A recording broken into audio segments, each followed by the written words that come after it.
ஆயிரக்கணக்கான பள்ளிகளுக்கு உரிய தொடர் அங்கீகார ஆணை, அதே மாதிரி உங்களுக்கு நர்சரி பிரைமரி பள்ளிகளுக்கு அங்கீகார ஆணை, சிபிஎஸ்சி உடைய ரெனிவல் ஆர்டர், சிபிஎஸ்சி என்ஓசி இதெல்லாம் எங்களுக்கு கொடுத்துருக்காங்க.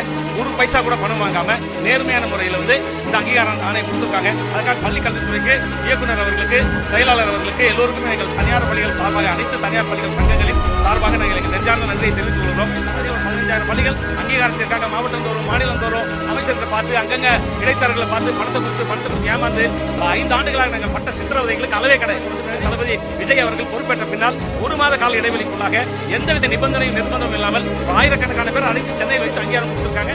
உண்மையிலே வரவேற்க வேண்டிய விஷயம். கடந்த ஆட்சி ரொம்ப அதிகமா இருந்தது, பெரிய மன உளைச்சல் அதிகமா இருந்தது. பணத்தை வாங்கினாலும் வேலை செய்யலீங்க. அதான் உண்மைங்க. பணத்தை வாங்கி கொண்டாலும் வருடக்கணக்கில் எங்களை ஏமாற்றி அலைகழித்து நாசம் செய்தார்கள். வருஷக்கணக்காக காசு வாங்கிட்டால் வருஷக்கணக்காக கொடுக்க மாட்டாங்க. சுகாதார சான்று, தீயணைப்புத்துறை துறை சான்று, கட்டிட உறுதி சான்று, உரிமை சான்று, பில்டிங் பிளான் அப்ரூவல் எல்லாமே இருந்தாலும் ஏதாவது ஒரு குறை சொல்லி, நொட்டம் சொல்லி, பிரச்சனை பண்ணி மிகுந்த மன உளைச்சல் சார். 20 லட்சம் கொடுத்தோம் சார். 30, 40, 50 வாங்கினாங்க. ஆனா இப்ப இல்லன்னு ஒரே படம் இருந்தா சார். 30 லட்சம் 50 லட்சம் வாங்கினா என்ஓசி இலவசமா தேடி கொண்டு அமைச்சர் கொடுத்தார் என்பது உண்மையிலே வரலாற்றில் முதல்